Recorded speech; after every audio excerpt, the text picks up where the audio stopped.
کچھ لوگ بڑے ہوتے ہیں اس لیے کہ ان کا باپ بڑا ہوتا ہے، بہت بڑے باپ کا بیٹا ہے جی، تو خود کیا ہے جی یہ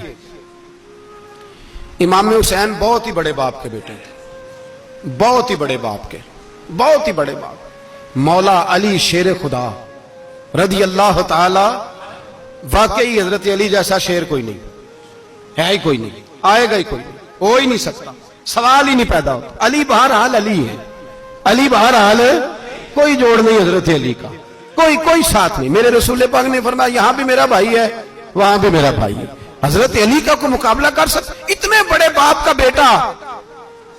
حضرت امام حسین خود بھی بہت ہی بڑے تھے، امام حسین خود بھی اللہ جانتا ہے بہت بڑے تھے۔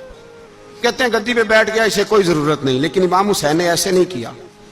امام زین العابدین فرماتے ہیں میرے ابا جی امام حسین فرض نمازوں کے علاوہ ایک دن میں 100 نفل ادا کیا کرتے تھے، اور ایک روایت میں فرماتے ہیں 1000 نفل پڑھا کرتے تھے۔ کتنے؟ چلو تسی 50 پڑھ لے، بتاؤ تو صحیح نا کتنے؟ تو یہ جو امام حسین کا بڑا نام لینے والے ہیں یہ تو ان سے پوچھو کہ تم تو نمازیں پوری نہیں پڑھتے، اور امام کا تو تعلق ہے نماز کے ساتھ۔ 9-10 محرم کی ساری رات امام حسین کیا کرتے رہے؟ بولے یہاں لوگ دیگیں کھاتے رہتے ہیں، 9-10 کی رات چرگے کھاتے رہتے ہیں، ساری رات چھوٹا گوشت کھا کے گزار دیتے۔ امام حسین رضی اللہ تعالیٰ عنہ، بھائی اللہ تو مانا ہوا تھا، حسین پہ سب سے زیادہ راضی تھا میرا رب، لیکن امام علی مقام نے 9-10 کی ساری رات کا اللہ مجھ سے راضی ہو جا، اللہ مجھ سے راضی ہو جا، اللہ مجھ پہ رضا نازل کر دے۔ ساری رات کربلا کی ریت پہ آنسو بہا بہا کے ساری رات سجدے میں گزار دی، تو تماشا کر کے سو جاتا ہے اور کہتا ہے میں بڑا حسینی ہوں۔ امام علی مقام بہت بڑے تھے، عبادت گزار تھے، ریاضت بڑی کرتے تھے۔ امام حسین کے گھر کا کعبہ تھا، اپنا تھا، جو شے قریب ہوتی ہے اس کی قدر نہیں ہوتی۔ سعودی عرب میں بہت سارے لوگ ابھی بھی رہتے ہیں جنہوں نے حج نہیں کیا، کہتے ہیں ادھر ہی چلے جائیں۔ ہمارے بہت سارے پاکستانی جن کی ڈیوٹیاں مکے میں لگ گئی ہیں، وہ کبھی ہمیں وہاں ملنے آئے تو ہم کہتے ہیں جناب آپ آتے نہیں، کہتے ہیں آتے ہیں کبھی کبھی، ان کو حرم شریف کی وہ قدر۔ لیکن امام حسین علی مقام کا کردار یہ تھا کہ مدینے سے دونوں بھائی مدینے سے پیدل جایا کرتے تھے مکے کا حج کرنے۔ کس طرح؟ انہوں نے یہ نہیں کہا ہمیں ریاضت کی ضرورت نہیں، عبادت کی ضرورت نہیں، ہم تو حضور کا خون ہے بخشے بخشائیں۔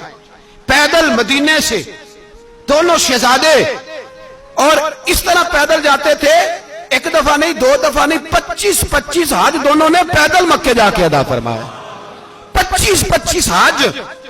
تجھے کبھی توفیق ہی نہیں ہوئی؟ تو جہاز پہ جانا بھی پسند نہیں کرتا، تو خیال ہی نہیں کرتا کہ کتنی قدر ہے اللہ کے گھر کی؟ 25 حج۔ اور سخاوت کا یہ حال تھا، سخاوت کا، کہ امام زین العابدین فرماتے 1,00,000 دینار سویرے آیا۔ کتنا؟ سمجھ لیں اربوں خربوں روپے آج کے حساب سے، 1,00,000 دینار۔ اور فرماتے ہیں فاطمہ کے لال دروازے پہ بیٹھ گئے پیسے لے کے، اور لوگوں کو بلا کے نظر دی، فرمایا تھوڑے سے لے جاؤ، تھوڑے سے لے جاؤ، تھوڑے سے لے جاؤ، تھوڑے سے۔ فرماتے زور تک امام حسین نے لاکھوں بانٹ دیے۔ اٹھ کے اندر آئے تو میں نے کہا ابا جی کو 1 دینار بچا لیتے، آپ جب بازو اٹھاتے ہیں تو آپ کے کرتے پہ 17 پیبند لگے ہوئے ہیں، ایک کرتا ہی نیا لے لیتے۔ تو فرماتے میری طرف دیکھ کے کہنے لگے بیٹے یہ نہیں کہا کہ میں لے لیتا کرتا، لفظوں پہ غور کرنا۔ فرمانے لگے بیٹے اگر تو پہلے بتاتا تو پھر میں سوچتا، پہلے بتاتا تو پھر بھی میں یہ نہیں کہا رکھ لیتا، پھر بھی میں سوچتا رکھنا ہے کہ نہیں۔ امام حسین نے سخاوت کی، عبادت کی، ریاضت کی، قرآن پڑھا، تلاوت کی، درگزر کیا، پیار کیا۔ امام حسن کی بات ہے، ایک لونڈی آئی، ہمارے ہاں تو شہزادوں کا اللہ ہی حافظ ہے نا، شہزادے وہ کسی کے بھی ہوں، یہ جو ہمارے سیاستدانوں کی شہزادے ہیں یہ ہم نے خراب کیے ہوئے ان کی گاڑیوں کے پیچھے بھاگ بھاگ کے، اس لیے تباہ ہو گئے۔ پیروں کے شہزادے یہ خراب ہو گئے سارے، اس لیے کہ پیچھے بڑا بھاگتے ہیں۔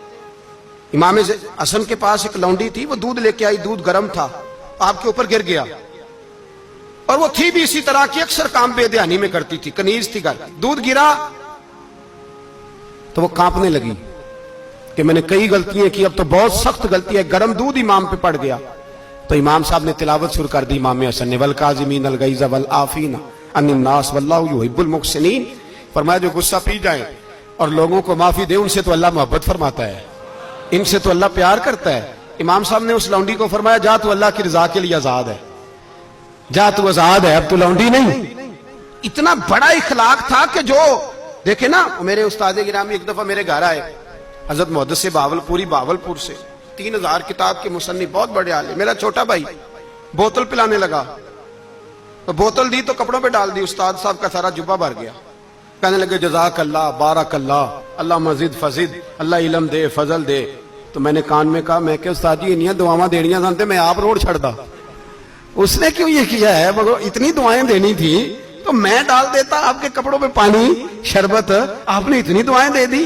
بزرگ جلال کا مزاج نہیں، وہ شہزادے ہوتے ہیں جن کی طبیعت پہ ناگوار گزرتا ہے کہ یہ کیسے ہوگا۔ یوں امام حسین امام حسن نے کسی جگہ بھی شہزادے بن کے وقت نہیں گزارا، اور میرے نبی پاک نے بھی انہیں شہزادے نہیں بنایا۔ ہم سب کے بچے شہزادے ہیں، جتنے بھی ہم ہیں نا۔ میرا بچہ جی منہ سے بات نکالتا ہے تو میں پوری کر دیتا ہوں، پھر بھی نافرمان ہے۔ میں نے کہا اسی لیے نافرمان ہے، اگر آدھی پوری کرتے اور آدھی نہ کرتے تو اسے پتا ہوتا کہ کہیں صبر بھی کرنا ہے۔ ہمارا بچہ روٹی نہ پکے تو گھر میں ٹی وی بھی توڑ دیتا ہے، اس کی اماں کھانا ٹائم پہ نہ پکائے تو برتن توڑتا ہے۔ کیوں؟ ہم نے اس کی عادتیں خراب کی ہیں۔ لیکن میرے رسول پاک صلی اللہ علیہ وسلم نے جھولی اٹھا کے دعا مانگی، اے اللہ، گویا حضور کہہ رہے تھے انہوں نے کر کو کربلا میں بھی جانا ہے، فرمایا یا اللہ انہیں 3 وقت روٹی نہ دینا، 1 وقت روٹی دینا۔ 3 وقت نہیں، 1 وقت کی روٹی دے، 1 وقت کا کھانا دے۔ اور نبی پاک نے ٹریننگ گھر کے اندر کرائی تھی، اندر حضرت فاطمہ نے ٹریننگ کرائی تھی۔ لوگ کہتے ہیں 3 دن امام حسین پیاسے رہے، بھوکے رہے، تو میں نے کہا ٹریننگ تھی ان کی اماں کی۔ توجہ ہے میری بات پر؟ ہمارا بچہ تو 1 گھنٹہ برگر نہ ملے تو برتن توڑے، ان کی اماں کی ٹریننگ تھی، صبر حوصلہ سکھایا تھا۔ امام حسن اور حسین بیمار ہو گئے تو حضرت فاطمہ نے منت مانگی، یا اللہ میرے بچوں کو شفا دے، میں 3 روزے رکھوں گی۔ کون سی منت مانی؟ بولیے۔ ہم صرف دیکھ کی منت ہی مانتے، میں دیکھ پکاواں گا۔